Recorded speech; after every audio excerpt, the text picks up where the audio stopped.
Good morning. Morning. I know I got to wake y'all up. Today we're going to talk about overcoming laziness. I'm glad we finally got down to this lesson. I finally found one that I got some experience at. Overcoming laziness. I want to approach it today from two different things. Number one, how it will affect you in the world. When you finally get out of school, you're going to go and you're going to get a job. And you're going to work for someone.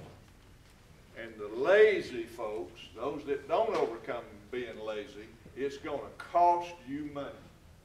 It's going to cost you. In 1966, I went to work for a company named Cleveland Electric. And I was a trainee to learn how to rewind motors. And I stayed there 18 years. The day I got there, there was a guy on his workbench winding motors. And he was a little bit lazy. And I went in and I learned how to wind motors. Pretty soon I became their first superintendent. I became their first foreman. I ended up being the general manager. In 18 years, I went from the bottom to the top. But when I left, that same guy was still on that bench winding motors. It cost him. Because when I left, I was making a whole lot more money than he was. So the first thing I want you to understand is being lazy is going to cost you. Well, what does the Bible say?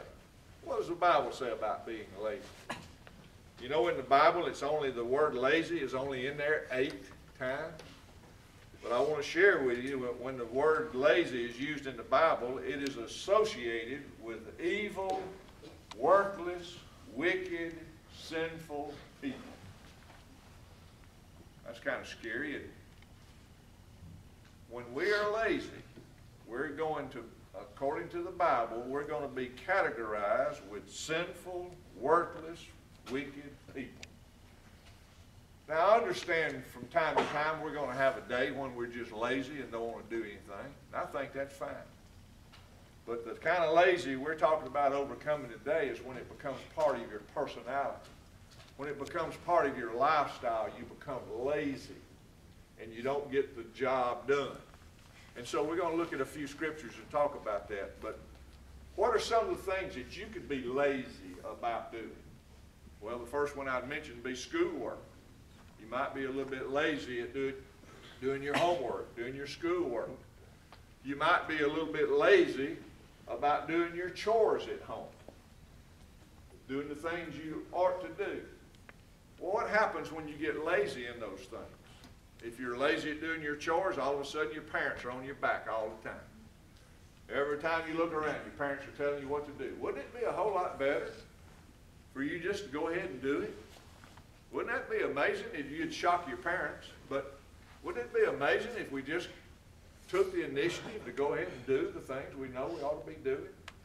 And so anything worthwhile is worth a little extra effort. And the difference from being lazy and not lazy is just giving some extra effort.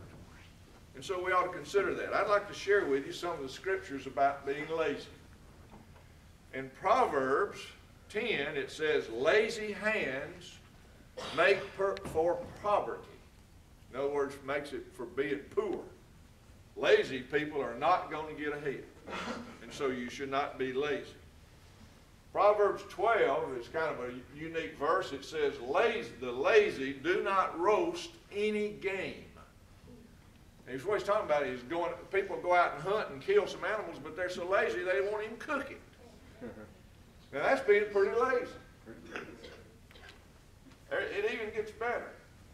Proverbs 26 says, a sluggard buries his hand in the dish, but he's too lazy to bring it to his mouth. Now, let me translate what that says to you. You know what salsa is and chips. A lazy person, a really lazy person, will take the chip and put it into the salsa, and he's too lazy to even put it in his mouth. Now that's being pretty lazy, isn't it? But that's what it talks about in the Bible. That's a characteristic of not being able to put extra effort into the things that we want to do. I know you know the story of the parable of the talents. There was a man who received 1 talent. And the master came and says, I know you're a hard man, harvesting where you have not sown and gathering where you've not scattered. So I was afraid, and I went and I hid your talent in the ground. See, here's what belongs to you. And here was the answer. The master replied, you wicked, lazy servant.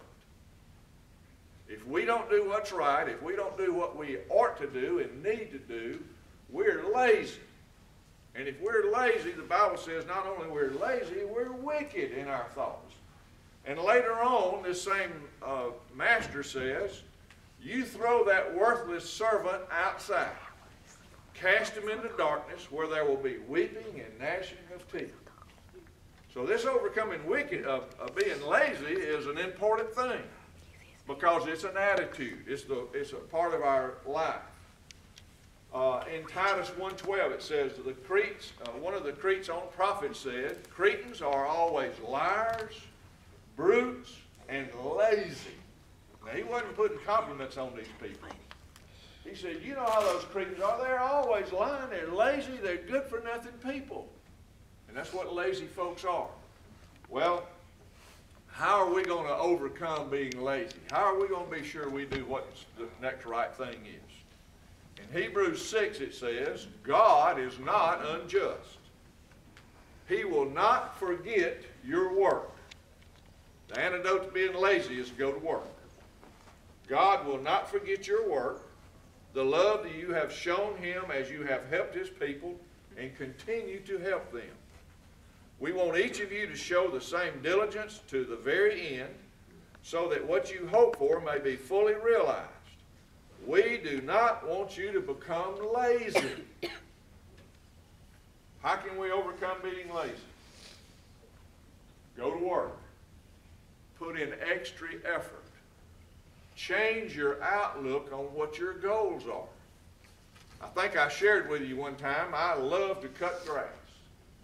Way back under you, I used to hate to cut grass. I used to cut grass because it needed cutting. My neighbors would say, well, I see you hadn't cut your grass lately, or my wife would say, your yard's looking pretty bad. But you know what I did? I changed my mind one day. I don't cut grass because it needs cutting. I cut grass because I want it to look good. So I just changed my thought. This summer, one of my neighbors came over and says, are you going to cut your grass every day? Well, I bought a new lawnmower, riding lawnmower, never had one before, and I was enjoying that thing. I was cutting grass every day because I enjoyed it, and I wanted it to look good. And the only thing I changed was my attitude. So how am I going to overcome laziness? Change your attitude. Are you struggling in your studies? Are you lazy about doing your homework? Change your attitude. You want to be a good student. You want to go ahead and go on to Auburn when you leave here. Or maybe Alabama. Or maybe UAB. But you're going to, in the future, you're going to want to do something else. Overcome being lazy now by setting your goals to where you want to achieve. Change your mindset. Sometimes we're lazy in our spiritual growth. And the last thing I'll end it is what we studied last year quite a bit is 2 Peter chapter 1. You take your faith and you add to your faith virtue, to your virtue knowledge, to your knowledge self-control. What are these verses saying? You got to go to work. You change your attitude and you decide that I'm going to work toward goals that will help me be a better person and will pay off benefits. I want to go to heaven. I can't go to heaven being a lazy servant because lazy servants are wicked in their thoughts. So how to overcome wickedness? I just put in a little extra effort. Would you pray with me?